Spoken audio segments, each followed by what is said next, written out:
ಕಲ್ಪಿಸಿಕೊಟ್ಟಿದ್ದಾರೆ. ಬಾಬಾ ಸಾಹೇಬ್ ಅಂಬೇಡ್ಕರ್ ಅವರು ಸಂವಿಧಾನದಲ್ಲಿ ತಿಳಿಸಿದ್ದಾರೆ, ಪ್ರತಿಯೊಬ್ಬ ಪ್ರಜೆಗೂ ಕೂಡ ಶಿಕ್ಷಣ ದೊರಕಬೇಕು, ಅದರ ಜವಾಬ್ದಾರಿಯನ್ನ ಸರ್ಕಾರಗಳು ವಹಿಸಬೇಕು ಅಂತೇಳಿ ಸಂವಿಧಾನದಲ್ಲಿ ಬರೆದಿಟ್ಟಿದ್ದಾರೆ.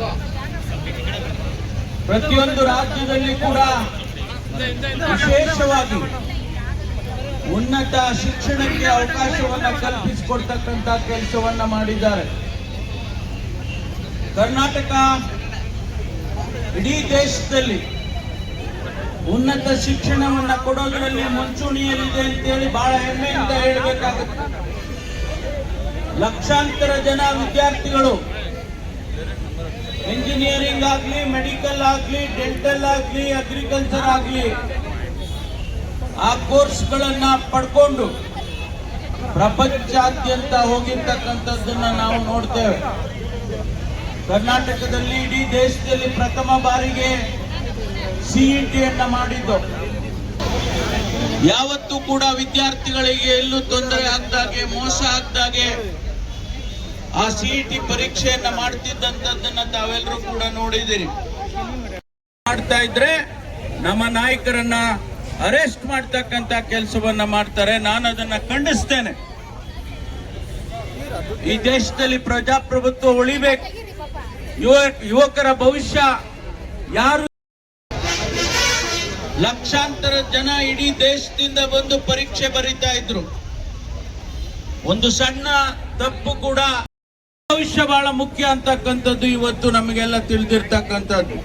ಹಾಗಾಗಿ ಇವತ್ತು ತಾವೇನು ಈ ಪ್ರತಿಭಟನೆಯನ್ನ ಮಾಡ್ತಾ ಇದ್ದೀರಿ, ನಾನು ಆಕಸ್ಮಿಕವಾಗಿ ಈ ಜಿಲ್ಲೆಯ ಪರಿವೀಕ್ಷಣೆ ಮಾಡಬೇಕು ಅಂತೇಳಿ, ಪರಿಶೀಲನೆ ಮಾಡಬೇಕು ಅಂತೇಳಿ ಬರದ ಪರಿಸ್ಥಿತಿಯನ್ನ ಅನೇಕ ಜನ ವಿದ್ಯಾರ್ಥಿಗಳು ಕರ್ನಾಟಕಕ್ಕೆ ಬಂದು ವಿದ್ಯಾಭ್ಯಾಸ ಮಾಡ್ತಾ ಇದ್ರು. ಎಂಜಿನಿಯರ್ಗಳಾದ್ರು, ಡಾಕ್ಟರ್ಸ್ಗಳಾದ್ರು ಕರ್ನಾಟಕದಲ್ಲಿ ಗುಣಮಟ್ಟದ ಶಿಕ್ಷಣ ಸಿಗುತ್ತೆ ಅಂತೇಳಿ ಇಲ್ಲಿಗೆಲ್ಲ ಬರ್ತಾ ಇದ್ರು. ಅದನ್ನ ಬದಲಾಯಿಸಿದಂತ ಕೇಂದ್ರ ಸರ್ಕಾರ ನೀಟ್ ಪರೀಕ್ಷೆಯನ್ನ ಮಾಡ್ತೇವೆ ಅಂತೇಳಿ ಜವಾಬ್ದಾರಿಯನ್ನ ಹೊತ್ಕೊಂಡ್ರು. ಇಡೀ ದೇಶದಲ್ಲಿ ಅದಕ್ಕೆ ವಿಧವಾದಂತ ಪ್ರತಿಕ್ರಿಯೆ ಕೂಡ ಬಂತು. ಆದ್ರೂ ವಿದ್ಯಾರ್ಥಿಗಳು ಅದನ್ನ ಒಪ್ಪಿಕೊಂಡ್ರು. ಆದ್ರೆ ಈ ಬಾರಿ ನೀಟ್ ಪರೀಕ್ಷೆಯನ್ನ ಮಾಡುವಂತ ಸಂದರ್ಭದಲ್ಲಿ ಪ್ರಶ್ನೆ ಪತ್ರಿಕೆಗಳು ಲೀಕ್ ಆಗ್ತದೆ ಅಂತ ಹೇಳಿದ್ರೆ ಲಕ್ಷಾಂತರ ವಿದ್ಯಾರ್ಥಿಗಳ ಭವಿಷ್ಯ ಹಾಳಾಗ್ತದೆ ಅಂತೇಳಿ ಅರ್ಥ. ಯಾರು ಚೆನ್ನಾಗಿ ಓದ್ತಾರೆ, ಮೆರಿಟ್ ಅಲ್ಲಿ ಬರ್ತಾರೆ, ಅವರಿಗೆ ಪ್ರಶ್ನೆ ಪತ್ರಿಕೆಗಳು ಲೀಕ್ ಆಗಿ ಆ ಪತ್ರಿಕೆಗಳನ್ನು ಉಪಯೋಗ ಮಾಡಿ ಪರೀಕ್ಷೆ ಬರೀತಾರೆ ಅಂತ ಹೇಳಿದ್ರೆ ವಿದ್ಯಾರ್ಥಿಗಳ ಭವಿಷ್ಯ ಏನಾಗ್ತದೆ ಅಂತ ಹೇಳಿ ತಾವು ಯೋಚನೆ ಮಾಡಿ. ಅದನ್ನ ಪ್ರಶ್ನೆ ಮಾಡ್ತಕ್ಕಂಥದ್ದು ನಮ್ಮ ಕರ್ತವ್ಯ, ನಮ್ಮ ಹಕ್ಕು. ಕೇಂದ್ರ ಸರ್ಕಾರ ಜವಾಬ್ದಾರಿಯನ್ನು ಹೊರಬೇಕು. ಆ ಸಂಬಂಧಪಟ್ಟ ಸಚಿವರು ರಾಜೀನಾಮೆ ಕೊಡಬೇಕು, ಜವಾಬ್ದಾರಿಯನ್ನು ಹೊರಬೇಕು ಅಂತೇಳಿ ಸಂವಿಧಾನಾತ್ಮಕವಾಗಿ ನಮಗೆ ದಕ್ಕಿರ್ತಕ್ಕಂಥ ಶಾಂತಿಯುತ ಪ್ರತಿಭಟನೆಯನ್ನ ಮಾಡ್ತಕ್ಕಂಥದ್ದು ನಮ್ಮ ಹಕ್ಕು. ಇವತ್ತು ದೆಹಲಿಯಲ್ಲಿ ನಮ್ಮ ನಾಯಕರುಗಳು ಶ್ರೀ ರಾಹುಲ್ ಗಾಂಧಿ ಅವರು, ಪ್ರಿಯಾಂಕಾ ಗಾಂಧಿ ಅವರು, ಮಲ್ಲಿಕಾರ್ಜುನ ಖರ್ಗೆ ಅವರು, ನಮ್ಮ ಅಧ್ಯಕ್ಷರು ಮತ್ತು ಅನೇಕ ಮುಖಂಡರುಗಳು ಶಾಂತಿಯುತ ಪ್ರತಿಭಟನೆಯನ್ನ ಮಾಡ್ತಕ್ಕಂಥ ಸಂದರ್ಭದಲ್ಲಿ ನಿನ್ನೆ ದಿವಸ ಅವರನ್ನ ಅರೆಸ್ಟ್ ಮಾಡ್ತಾರೆ.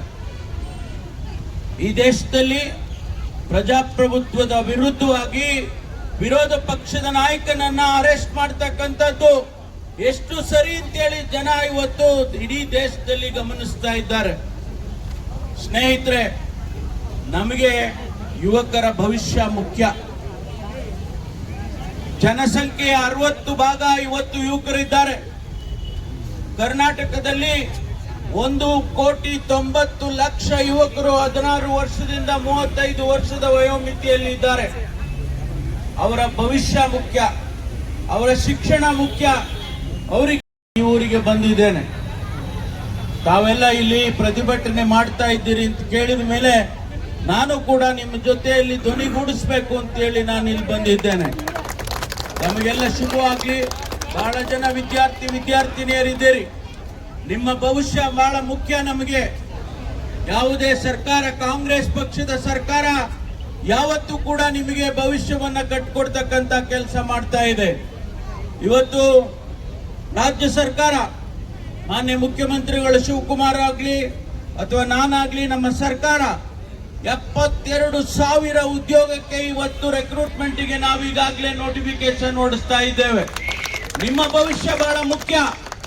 ಯಾರು ಡಿಗ್ರಿ ಮಾಡಿದ್ದಾರೆ, ಯಾರು ಇಂಜಿನಿಯರಿಂಗ್ ಮಾಡಿದ್ದಾರೆ, ಯಾರು ಮೆಡಿಕಲ್ ಮಾಡಿದ್ದಾರೆ, ಯಾರು BA BSc ಮಾಡಿದ್ದಾರೆ, ಅವರಿಗೆ ಕೆಲಸ ಕೊಡ್ತಕ್ಕಂಥದ್ದು ನಮಗೆ ಬಹಳ ಮುಖ್ಯ. ಅದಕ್ಕಾಗಿ ಮೊದಲನೆಯ ಕಂತು ಇವತ್ತು 72,000 ಹುದ್ದೆಗಳಿಗೆ ಪ್ರಕಟಣೆಯನ್ನ ಮಾಡಿದ್ದೇವೆ. ಮುಂದೆ ಭವಿಷ್ಯದಲ್ಲಿ ಇನ್ನೂ ಹೆಚ್ಚಿನ ರೆಕ್ರೂಟ್ಮೆಂಟ್ಗಳನ್ನು ಸರ್ಕಾರದ ವತಿಯಿಂದ ಮಾಡ್ತೇವೆ ಅಂತಕ್ಕಂಥ ಭರವಸೆ ಮಾತನ್ನು ಕೂಡ ನಾನು ಈ ಸಂದರ್ಭದಲ್ಲಿ ಹೇಳ್ತೇನೆ. ನಿನ್ನೆ ತಾನೇ ಪರಿಶಿಷ್ಟ ಜಾತಿ ಜನಾಂಗದ ವಿದ್ಯಾರ್ಥಿಗಳು ನನಗೆ ಒಂದು ಮೆಮೊರಾಂಡಮ್ ಅನ್ನ ಕೊಟ್ಟರು. ನಮಗೆ ಬ್ಯಾಕ್ಲಾಗ್ ಹುದ್ದೆಗಳನ್ನ ನೀವು ಕೊಡಿಸ್ಬೇಕು ಅಂತಕ್ಕಂಥ ಬೇಡಿಕೆಯನ್ನ ನನ್ನ ಮುಂದೆ ಇಟ್ಟರು. ಅವರಿಗೂ ಕೂಡ ನಾನು ಭರವಸೆಯನ್ನು ಕೊಟ್ಟಿದ್ದೇನೆ. ಯಾರು ಪರಿಶಿಷ್ಟ ಜಾತಿ ಜನಾಂಗ, ಹಿಂದುಳಿದ ಸಮುದಾಯ, ಅಲ್ಪಸಂಖ್ಯಾತರು, ಯಾರು ವಿದ್ಯಾವಂತರಿದ್ದಾರೆ, ಅವರಿಗೆ ನೌಕರಿಯನ್ನ ಕೊಡ್ತಕ್ಕಂಥದ್ದು ನಮ್ಮ ಆದ್ಯ ಕರ್ತವ್ಯ ಅಂತ ಹೇಳಿ ನಾವು ಭಾವಿಸಿಕೊಂಡು ಇವತ್ತು ಸರ್ಕಾರ ರೆಕ್ರೂಟ್ಮೆಂಟ್ ಅನ್ನ ಮಾಡ್ತಾ ಇದೆ ಎನ್ನುವಂತ ಮಾತನ್ನ ತಮ್ಮ ಮುಂದೆ ಹೇಳ್ತಾ, ತಮಗೆಲ್ಲ ಶುಭವಾಗ್ಲಿ, ಈ ಹೋರಾಟ ಹೀಗೆ ಮುಂದುವರಿಯಲಿ ಅಂತಕ್ಕಂಥ ಮಾತನ್ನು ಹೇಳಿ ನಾನು ನನ್ನ ಮಾತಿಗೆ ವಿರಾಮ ಹೇಳ್ತೇನೆ. ನಮಸ್ಕಾರ. ಜೈ ಹಿಂದ್, ಜೈ ಕಾಂಗ್ರೆಸ್. ಚಿಕ್ಕಬಳ್ಳಾಪುರಕ್ಕೆ ಬಂದಿರೋ ನಮ್ಮ ಉಪಮುಖ್ಯಮಂತ್ರಿಗಳಾದ ಪರಮೇಶ್ವರ್ ಸಾಹೇಬರಿಗೆ ನಿಮ್ಮ ಚಪ್ಪಾಳೆ ಮುಖಾಂತರ ಸ್ವಾಗತ ಕೋರ್ತಾ, ಚಿಕ್ಕ ಮಕ್ಳು ಹಾಕೋ ಡೈಪರೇ ಲೀಕ್ ಆಗಲ್ಲ, NTA ಮಾಡೋ ನೀಟ್ ಪೇಪರ್ ಲೀಕ್ ಆಗುತ್ತೆ. ಇದು ನಮ್ಮ ದೇಶದ ವ್ಯವಸ್ಥೆ. ನೋಡಿ, ಎಲ್ಲ ಯುವಕರಿಗೆ ನಾನು ರಿಕ್ವೆಸ್ಟ್ ಮಾಡ್ತಿದ್ದೀನಿ, ಕ್ವಶನ್ ಪೇಪರ್ ಲೀಕ್ ಆಗಿದ್ದೆ ನ್ಯಾಷನಲ್ ಟೆಸ್ಟಿಂಗ್ ಏಜೆನ್ಸಿ ಆಫೀಸ್ ಇಂದ. ಅದು ಕಂಟ್ರೋಲ್ ಮಾಡೋದು ಸೆಂಟ್ರಲ್ ಗೌರ್ಮೆಂಟ್. ಸೆಂಟ್ರಲ್ ಗೌರ್ಮೆಂಟ್ ನ ನಡೆಸ್ತಿರೋದು ಈ ದೇಶದ ಪ್ರಧಾನಿಗಳು. ನಾನು ಈ ದೇಶದ ಪ್ರಧಾನಿಗಳನ್ನ ಒಂದೇ ಒಂದು ಮಾತು ಕೇಳಕ್ ಇಷ್ಟಪಡ್ತೀನಿ. ನಿಮ್ಮ 56 ಎದೆ ಇಂಚಲ್ಲಿ ಒಂದೇ ಒಂದು ಇಂಚಲ್ಲಿ ನಮ್ಮ ಯುವಕರು ಮಕ್ಕಳ ಭವಿಷ್ಯದ ಬಗ್ಗೆ ಕಾಳಜಿ ಇಲ್ವಾ ಸರ್? 20 ಜನ ತೀರೋದ್ರು, 20 ಜನ ಆತ್ಮಹತ್ಯೆ ಮಾಡ್ಕೊಂಡ್ರು, ತಾವು ಬಾಯಿ ಬಿಚ್ತಿಲ್ಲ. ಧರ್ಮೇಂದ್ರ ಪ್ರಧಾನ್ ಅವ್ರ ಫೇಲ್ಯೂರ್ ಇದು. ಅವ್ರು ರಾಜೀನಾಮೆ ಕೊಡಿಸಿ ಅಂದ್ರೆ ನಿನ್ನೆ ವಿದ್ಯಾರ್ಥಿಗಳ ಮೇಲೆ ಲಾಠಿ ಚಾರ್ಜ್ ಆಯ್ತು. ಅವ್ರು ಹಾಸ್ಪಿಟಲ್ ಅಲ್ಲಿ ಅಡ್ಮಿಟ್ ಆಗಿದ್ದಾರೆ. ನಮ್ಮ ಪರಮೋಚ್ಚ ನಾಯಕ ನಮ್ಮ ರಾಹುಲ್ ಗಾಂಧಿ ಅವ್ರ ಮೇಲೆ ನಮ್ಮ ಪ್ರಿಯಾಂಕಾ ಗಾಂಧಿ ಮೇಡಮ್ ನ ಅರೆಸ್ಟ್ ಮಾಡಿಸಿದ್ರು. ನಾವು ಮೋದಿ ಅವ್ರು ಕೇಳೋದಿಷ್ಟೇ, ನೀಟ್ ಪರೀಕ್ಷೆ ಬರೀಬೇಕು ಅಂದ್ರೆ 2 ರಿಂದ 3 ವರ್ಷ 14 ರಿಂದ 15 ತಾಸು ಓದಿದ್ರೆ ಮಾತ್ರ ಡಾಕ್ಟರ್ ಆಗಕ್ ಸಾಧ್ಯ.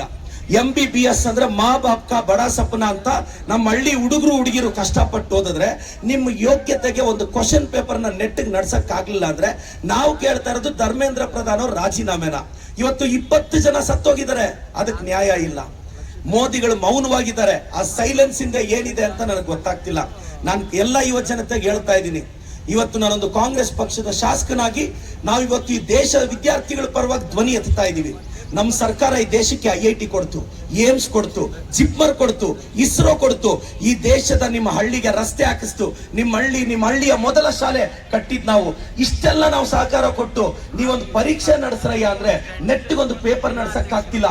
ಇದೇನೋ ಇದೊಂದು ಪೇಪರ್ ಲೀಕ್ ಆಗಿದೆ ಅಂತ ನಾವು ಸರ್ಕಾರನ ಬ್ಲೇಮ್ ಮಾಡ್ತಿಲ್ಲ. ಇದುವರೆಗೂ 80 ಕ್ವಶನ್ ಪೇಪರ್ ಕಳೆದ 10 ವರ್ಷದಲ್ಲಿ ಲೀಕ್ ಆಗಿದೆ. ನೆಟ್ಗೆ ಎಕ್ಸಾಮ್ ನಡ್ಸಕ್ ಆಗಲ್ಲ ಅಂದ್ರೆ ಇಂಥ ಎಜುಕೇಶನ್ ಮಿನಿಸ್ಟರ್ ನಮಗ್ ಬೇಕಾ ಅನ್ನೋದೇ ಎಂಟೈರ್ ದೇಶದ ಯುವಕರ ಪ್ರಶ್ನೆ. ಮಾನ್ಯ ಪ್ರಧಾನಿಗಳೇ, 2014ರಲ್ಲಿ ನೀವು ಪ್ರಧಾನಿ ಆಗಬೇಕು ಅಂತ ಬಂದಾಗ ನಿಮ್ಮ ಪರವಾಗಿ ನರೇಟಿವ್ ಸೆಟ್ ಮಾಡಿದ್ರಲ್ಲ ಯುವಕರು, ಆ ಯುವಕರ ಭವಿಷ್ಯ ಇವತ್ತು ಹಾಳಾಗ್ತಿರೋದು. ಇವತ್ತು ಸಾಮಾಜಿಕ ಜಾಲತಾಣದಲ್ಲಿ ಯಾರೆಲ್ಲ ಮೋದಿ ಅವ್ರ ಪರವಾಗಿ ಮಾತಾಡಿದ್ರು ಅವರು, ಅವ್ರ ಕುಟುಂಬದ ಮಕ್ಕಳು ಸಹ ಈ ಪರೀಕ್ಷೆಯಿಂದ ಹಾನಿಯಾಗಿದ್ದಾರೆ. ದಯವಿಟ್ಟು ನಾನು ಯುವಕರಿಗೆ ರಿಕ್ವೆಸ್ಟ್ ಮಾಡ್ತಾ ಇದ್ದೀನಿ, ನಾವು ಪ್ರಶ್ನೆ ಮಾಡ್ತೀವಿ, ತಪ್ಪಾಗಿದೆ ಪ್ರಶ್ನೆ ಮಾಡ್ತೀವಿ. ಇದೇನ್ ನಾವು ಹಿಟ್ಲರ್ ಆಡಳಿತದಲ್ಲಿಲ್ಲ, ಈ ದೇಶದ ಪ್ರಧಾನಿಗಳು ನಾವು ಕೇಳ್ತಾ ಇರೋದಿಷ್ಟೇ. ಇವತ್ತು ಅಷ್ಟು ಜನ ತೀರ್ಕೊಂಡ್ರಲ್ಲ, ಯಾರ್ದಾದ್ರು ಮನೆಗೆ ಹೋದ್ರ ನೀವು? ಒಬ್ರಿಗೆ ಧೈರ್ಯ ಹೇಳಿದ್ರ? ಇಲ್ಲ. ಮಕ್ಕಳದ ಆತ್ಮಹತ್ಯೆ ಮಾಡ್ಕೊಂಡ್ರು, ಲಾಠಿ ಚಾರ್ಜ್ ಆಗ್ತಿದೆ, ಬಂದು ಹೋಗ್ಲಿಕ್ಕೆ ಕ್ಷಮೆ ಕೇಳಿದ್ರ? ಇಲ್ಲ. ಯಾಕೆ ಅಂದ್ರೆ ಸಾಮಾಜಿಕ ಜಾಲತಾಣದಲ್ಲಿ ಅವ್ರದೊಂದು ಅಂಧಭಕ್ತರ ಟೀಮ್ ಇದೆ, ಅವ್ರು ನಡೆಸ್ತಾ ಇದ್ದಾರೆ. ನಾನು ಯುವಕರನ್ನ ರಿಕ್ವೆಸ್ಟ್ ಮಾಡೋದಿಷ್ಟೇ, ನಾಳೆ ನೀನ್ ಕಷ್ಟಪಟ್ಟು 98 ಒಂದು ಎಕ್ಸಾಂಪಲ್ ಹೇಳ್ತೀನಮ್ಮ. ಫಸ್ಟ್ ನೀಟ್ ಎಕ್ಸಾಮ್ ನಡೀತು ಮೇ, ಎಷ್ಟೋ ಜನ ಸ್ಟೂಡೆಂಟ್ಸ್ 600 ಮಾರ್ಕ್ಸ್ ತೆಗೆದಿದ್ರು. ರೀನೀಟ್ ಪೇಪರ್ ಕಷ್ಟ ಬಂದ್ಬಿಡ್ತು. 600 ಮಾರ್ಕ್ಸ್ ಬಂದಿರೋ ಹುಡುಗ 450 ಬಂದ. ಸಾವಿರಾರು ಜನ ಹುಡುಗರು, ವಿಶೇಷವಾಗಿ ಕರ್ನಾಟಕದವರು ಫಸ್ಟ್ ನೀಟ್ ಅಲ್ಲಿ ಸೆಲೆಕ್ಟ್ ಆಗ್ತಿದ್ರು, ಸೆಕೆಂಡ್ ನೀಟ್ ಅಲ್ಲಿ ಸೆಲೆಕ್ಟ್ ಆಗಲ್ಲ. ಯಾಕೆಂದ್ರೆ ಫಿಸಿಕ್ಸ್ IIT ಲೆವೆಲ್ ಕೇಳಿದಾನೆ. ಈ ಸಮಸ್ಯೆ ಯಾರಿಗೆ ಹೇಳ್ಕೊಳ್ಳೋದು? ನಮ್ ಚಿಕ್ಕಬಳ್ಳಾಪುರದ ಎಷ್ಟೋ ಜನ ಹುಡುಗರು 580 ತೆಗೆದಿದ್ರು ಫಸ್ಟ್ ನೀಟ್ ಅಲ್ಲಿ, ಇವತ್ತು 380 ಬರ್ತಿದೆ ಸೆಕೆಂಡ್ ನೀಟ್ ಅಲ್ಲಿ. ನಾರ್ತ್ ಇಂಡಿಯನ್ ಸಪೋರ್ಟ್ ಆಗ್ತಿದೆ, ಸೌತ್ ಇಂಡಿಯನ್ಸ್ಗೆ ನೀಟ್ ಪರೀಕ್ಷೆಯಿಂದ. ನಾವು ಕರ್ನಾಟಕ ಸರ್ಕಾರ ನಮಗ್ ನೀಟ್ ಪರೀಕ್ಷೆನೇ ಬೇಡ ಅಂತ ನಮ್ಮ ಸರ್ಕಾರ ಕ್ರಮ ತಗೊಂಡಿದೆ. ನಮ್ಮ ಮುಖ್ಯಮಂತ್ರಿಗಳು, ಉಪಮುಖ್ಯಮಂತ್ರಿಗಳು, ನಾವು ವಿದ್ಯಾರ್ಥಿಗಳ ಪರವಾಗಿದ್ದೀವಿ. ನಾವು ನಿಮ್ ಸಹಕಾರ ಕೇಳ್ತೀವಿ. ನೋಡಿ, ಒಬ್ಬರನ್ನ ಗೌರವಿಸ್ಬೇಕು, ಆರಾಧಿಸ್ಬೇಕು. ಹಾಗೆ ಅಂತ ಈ ದೇಶದ ಪ್ರಧಾನಿಗಳ ಬಗ್ಗೆ ಅಂಧಭಕ್ತಿ ಇರಬಾರ್ದು. ನಿಮ್ಮ ಕುಟುಂಬದ ಮಗು ಭವಿಷ್ಯ ಹಾಳಾಗ್ತಿದೆ ಅಂದ್ರು ಅಂಧಭಕ್ತಿನ ಮುಂದುವರಿಸಿದ್ರೆ ಇದಕ್ಕೆ ಕಾರಣ ನಾವ್ ಹೇಳ್ತಾ ಇರೋದೇನು? NTA ಆಫೀಸಿಂದ ಲೀಕ್ ಆಗಿರೋದು ಪೇಪರು, ನಿಮ್ಮ ಆಫೀಸಿಂದ. ಇದಕ್ಕೆ ಆನ್ಸರ್ ಮಾಡ್ಲಿಲ್ಲ ಅಂದ್ರೆ ನಿನ್ನೆ ಮೋದಿ ಅವರು ಒಂದು ಸಂದೇಶ ಸಾರ್ತಾರೆ, ಪೇಪರ್ ಲೀಕು ಎಲ್ಲರ ಜವಾಬ್ದಾರಿ ಅಂತಾರೆ. ಅಲ್ಲ ಸರ್, ಮೇರೆ ಪ್ಯಾರೆ ದೇಶವಾಸಿಯೋ ಅಂತ ಕರೆದ್ರಿ. ಎಲ್ಲಿ ಸರ್ ಈ ಪ್ಯಾರೆ ಯುವಕರ ಬಗ್ಗೆ ಒಂದೇ ಒಂದು ಲೈನ್ ಮಾತಾಡ್ಲಿಲ್ಲ. ಯೋಚನೆ ಮಾಡಿ, ಕಾಮನ್ ಸೆನ್ಸ್ ಇಂದ ಯೋಚನೆ ಮಾಡಿ. ನಾವು ಪಕ್ಷಾತೀತವಾಗಿ ಫೈಟ್ ಮಾಡ್ತಿದ್ವಿ, ನಿಮ್ಮೆಲ್ಲರ ಸಹಕಾರ ಇರಬೇಕು. ನಾಳೆ ಬೆಳಗ್ಗೆ ನಿಮ್ಮ ಅಣ್ಣನೋ ಅಕ್ಕನೋ ತಂಗಿನೋ ಡಾಕ್ಟರ್ ಆಗ್ಬೇಕು ಅಂತ ಕನಸು ಕಾಣ್ತಾರೆ, ಇಲ್ಲ ನಿಮ್ಮ ಮಕ್ಕಳೇ ಡಾಕ್ಟರ್ ಆಗ್ಬೇಕು ಅಂತ ಕನಸು ಕಾಣ್ತಾರೆ. ಪೇಪರ್ ಲೀಕ್ ಆಗಿ ನಾಳೆ ಹೆಚ್ಚು ಕಡಿಮೆ ಮಾಡ್ಕೊಂಡ್ರೆ ನಿಮ್ ಕುಟುಂಬ ಬೀದಿಗೆ ಬರಬಾರ್ದು. ಬಾಬಾ ಸಾಹೇಬ್ ಅಂಬೇಡ್ಕರ್ ಆದರ್ಶಗಳನ್ನ ನಂಬಿಕೊಂಡು ನಿಮ್ಮಂತ ನನ್ನಂತ ಯುವಕರು ಈ ದೇಶದಲ್ಲಿ ರಾಜಕಾರಣದಲ್ಲಾಗ್ಲಿ, ನಾನು ನೀಟ್ ಎಕ್ಸಾಮ್ಗೆ ಪಾಠ ಮಾಡ್ತೀನಿ. ಪ್ರತಿ ವರ್ಷ 700-800 ಜನ ಡಾಕ್ಟರ್ಸ್ ಆಗ್ತಾರೆ. ಒಂದು ಸ್ಟೂಡೆಂಟ್ 3 ವರ್ಷ ಓದಿದ್ಮೇಲೆ ಸೀಟ್ ಆಗ್ಲಿಲ್ಲ ಅಂದ್ರೆ ಸತ್ತೋಗ್ಬಿಟ್ರೆ ಯಾರ ಜವಾಬ್ದಾರಿ? ದಯವಿಟ್ಟು youngsters, youths are not useless but you are used less. ನಿಮ್ ಜೊತೆ ನಾವಿದೀವಿ, ಈ ಕಾರ್ಯಕ್ಕೆ ಕೈ ಜೋಡಿಸಿ ಅಂತ ನಾನು ನಿಮ್ ರಿಕ್ವೆಸ್ಟ್ ಮಾಡ್ತೀನಿ. Baba Saheb Ambedkar K, Baba Saheb Ambedkar K, Baba Saheb Ambedkar K ಜೈ ಭೀಮ್. ಮಾಡೋ ಟೈಮ್ ಅಲ್ಲ. ಸೈನ್ಸ್ ಅವ್ರು ಎಷ್ಟು ಜನ ಇದ್ರ? Raise your hands. ಓಕೆ, ಎಲ್ಲ ಸೈನ್ಸ್ ಅವರು ಲುಕ್ ಹಿಯರ್. ಅವ್ರು ಕೇಳಿದ್ರು ಒಂದೇ ಒಂದು ನಿಮಿಷದಲ್ಲಿ, molecule present in the living cell which acts as genetic material. There are 2 types of nucleic acid, DNA and RNA. ಒಂದೇ ಒಂದು ನಿಮಿಷ. DNA consists of 3 components, nitrogen base, pentose sugar phosphate. ಈ ತರ ಕಂಟಿನ್ಯೂ ಆಗುತ್ತೆ. ಕ್ಲಾಸಿಗೆ ಬಂದು ಪಾಠ ಮಾಡ್ತೀನಿ. Thank you so much.